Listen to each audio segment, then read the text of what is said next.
Kita yang berikut mengalami kesulitan untuk sampai di sini. Mantan administrasi Hydra mati terbunuh saat melintasi perbatasan Syria. Senjata, artefak, dan beberapa barang-barang yang mutakhir lainnya yang khusus digunakan oleh Winter Soldier. Kita mulai dari berapa? 1200 萬。 Masa cuma 13 juta? 15 juta. 14. 14 millions. 14 juta, good. Ayo. 15 juta. Wait. Who are you? How you get in? This is private. Tu as surenchéri sur ces comards. Même les Polonais n'utilisent plus ces espèces de merde. C'est qui ce type? Tu prends seulement ce qu'ils te laissent avoir. You talk, you bid. I'm not here to bid.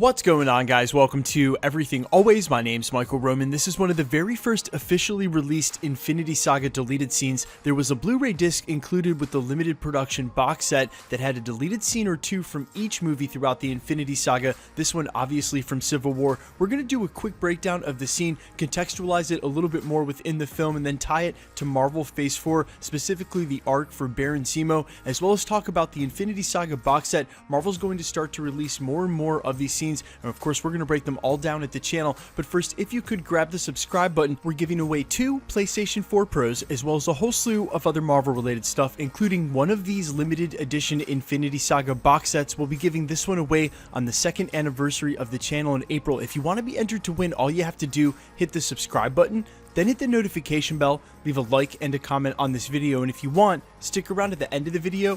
We'll get into all the giveaway stuff again there. So this scene opens up in a private auction house, and it's the auctioneer that supplies all the false action, tying the piece both to Hydra and Baron Zemo, and it's a real shame at just under 2 minutes they didn't find a way to include this scene in Civil War, as I think it really builds out Baron Zemo's arc with what little screen time he actually had. Now, as the auctioneer explains that this particular lot is a conglomeration of weapons, artifacts, and advanced equipment, all used by the Fable and big surprise Winter Soldier, we know that the artifact Baron Zemo is after is the red book with the star on the front in order to be able to control Winter Soldier via the special code. And there's a lot of things that happen over the next couple of frames, and this is why I enjoy this scene so much. Now, the auctioneer notices that Baron Zemo has somehow made it past all of the security, and in a super high-end, very exclusive, and presumably very illegal weapons auction, you'd think that'd be impossible, and the cinematographers make sure to frame at least 2 security guards in every other shot. Now, Baron Zemo is completely cool and arrogant even further, and the first words out of his mouth are actually an insult to one of the other bidders, telling him he paid too much for the Komars. That's Polish for mosquito, referring to a light one-shot anti-tank grenade launcher that fires an unguided anti-tank rocket-propelled grenade. Think about how much happens in this scene. It reveals he's cunning enough to get past the security, cool enough to not be worried once he's caught, and also arrogant enough to insult someone else when the heat's already been turned up, knowing that he's already outsmarted the entire room, gassed the room, and is able to slip on a gas mask as everyone around him falls to the ground.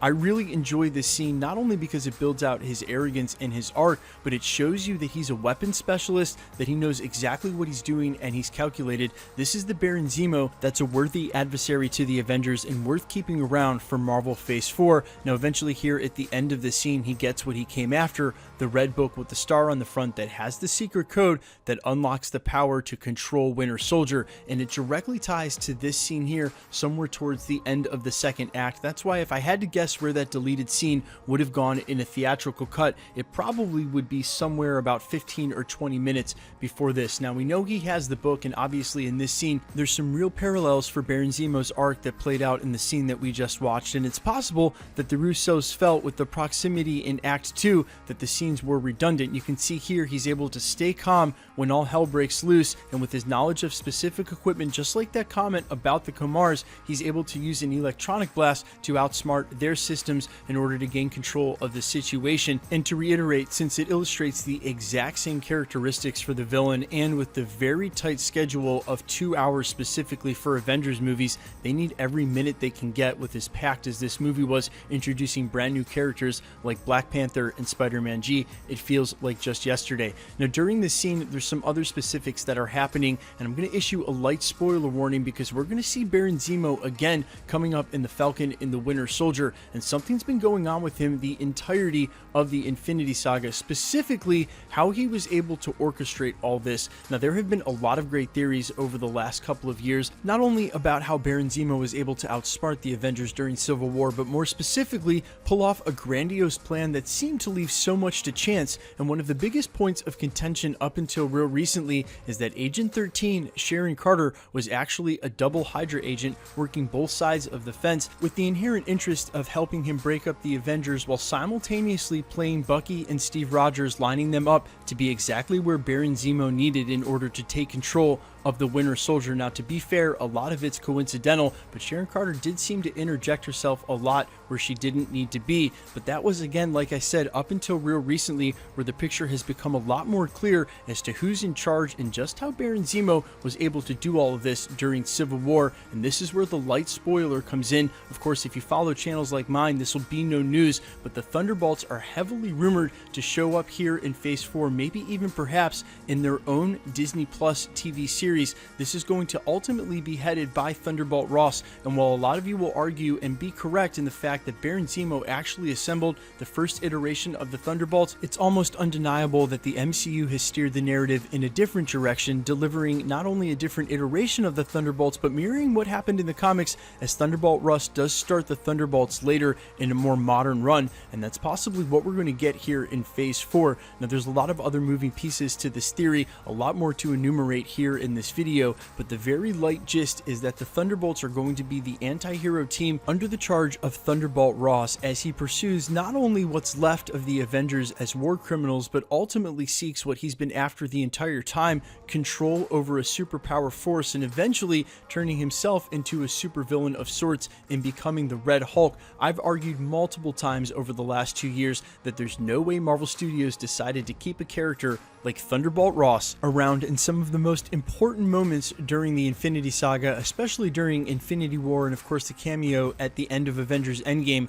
knowing very well that the fans are expecting him to become Red Hulk and never make good on that Easter egg, as well as leaked set photos at this point from Black Widow confirm his existence not only during the clip we see in the trailer where he seems to be much younger, but during a post-credit scene where he's aged all the way and using a walking cane. And if that's not foreboding of him needing the super soldier serum to somehow stay around, stay vital, and of course turn into the Red Hulk, then I don't know what is. Guys, let me know what you think about all of this in the comments. This deleted scene, your thoughts about it. Should it have been included in the original cut of Civil War? Surely you understand that they are all vying for a lot of real estate, and that movie in specific had to introduce 2 new characters in Black Panther and Spider-Man. It's a miracle that they even got it done as cleanly as they did. Let me know your thoughts and comments down below, and quickly let's get into the giveaway stuff before I let you go. We're still giving away 2 PlayStation 4 Pros, the next of which is at the 600,000 subscriber mark. We are headlong into that, should easily hit that by month's end. All you have to do, hit the subscribe button, then hit the notification bell with notifications turned on, leave a like and a comment on this video, and that'll automatically enter you to win all the rest of the prizes here at the channel, like the limited edition Infinity Saga box set, for which this deleted scene came. We gave the first one away on New Year's Eve. We'll be giving the second one away during April for the 2-year anniversary of the channel. If you want to be entered to win either of the PlayStations, the limited edition Infinity Saga box set, or any of the other prizes we announce here at the channel as we double down throughout the end of the year. If you're just finding my channel for the first time,